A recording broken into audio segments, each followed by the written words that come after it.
Kini nga atong ebanghelyo karon mga igsuon, usa kini sa mga pagtulun-an ni Jesus ngadto sa mga katawhan. This is one of the sermons of Jesus on the Mount. Na kung dinhi iyang gitudlo ngadto sa iyang mga tinun-an ang usa ka familiar nga butang para kanatong tanan, ang pagpangayo ngadto sa atong amahan, sa atong kinahanglan, sa atong mga kinahanglan diha sa atong kinabuhi. Maigsuon kung ato tan-awon dinhi sa atong ebanghelyo, Jesus gives us full assurance nga kita makakalawat sa atong gipangayo gikan sa atong amahan, nga kita makakaplag sa atong gipangita diha sa atong kinabuhi, ug nga kita ablihan sa pultahan nga atong gituktukan. Pero makapangutana kita gihapon mga igsuon, ngano nga naa man kitay mga pag-ampo nga pangayoon sa Dios apan dili man niya ihatag kanato. So dili di ay tinuod nga niingon siya pangayo kamo ug hatagan kamo. We have to remember, my dear friends, nga usa kita mangayo ngadto sa atong amahan, siya nakahibalo na kung unsa ang angay o kung unsa ang mas maayo para kanato.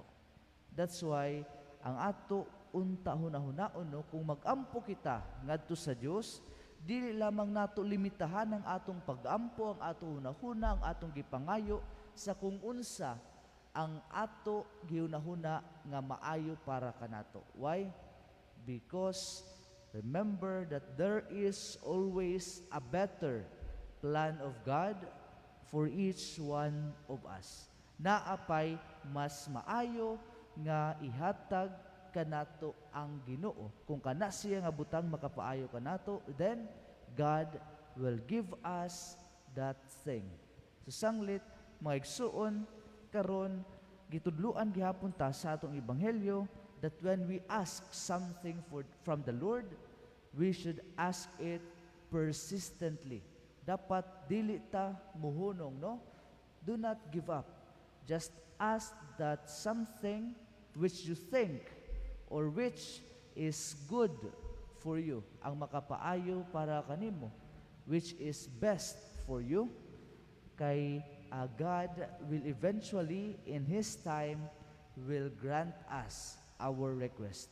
Ug when we seek of something diya sa atong kinabuhi, when we seek of something from God, we should seek it patiently. Naayud tayo pasensya gihapon, no?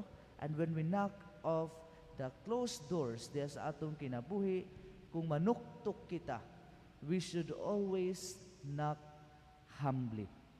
Kani mga igsoon ko diya kang Kristo, pagpahimangno gihapon kanatong tanan nga ang atong amahan, ang atong Ginoo didto sa langit, kanunay nga mutabang kanato, kanunay nga anaa permi muhatag sa atong mga panginahanglan. Ang importante lang mga igsuon is that we should always align our thoughts, we should always align our ways of thinking ngadto sa kabubuton sa atong amahan, no? Because no matter how we want, kung gusto gyud nato bisan unsa pa nga ato kagusto sa usa ka butang, kung kana di ay siya is not aligned with the will of God para sa atoa, then dili gyud na moabot sa atoa. Because the will of God, ang kabubuton sa Dios, mao gyud na permi ang better, ang best kay sa ato kaugalingon nga mga plano, kay sa ato kaugalingon nga gipangayo kaniya.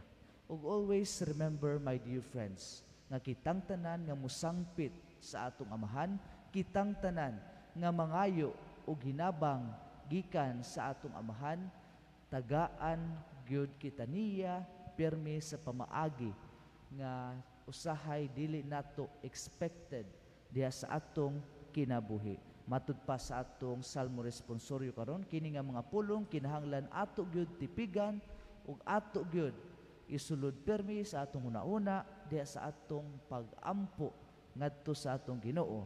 Ang mga pulong nga nag-ingon, Ginoo, sa adlaw nga nagsangpit ako sa imong panabang, imo ako nga gipatalinghugan.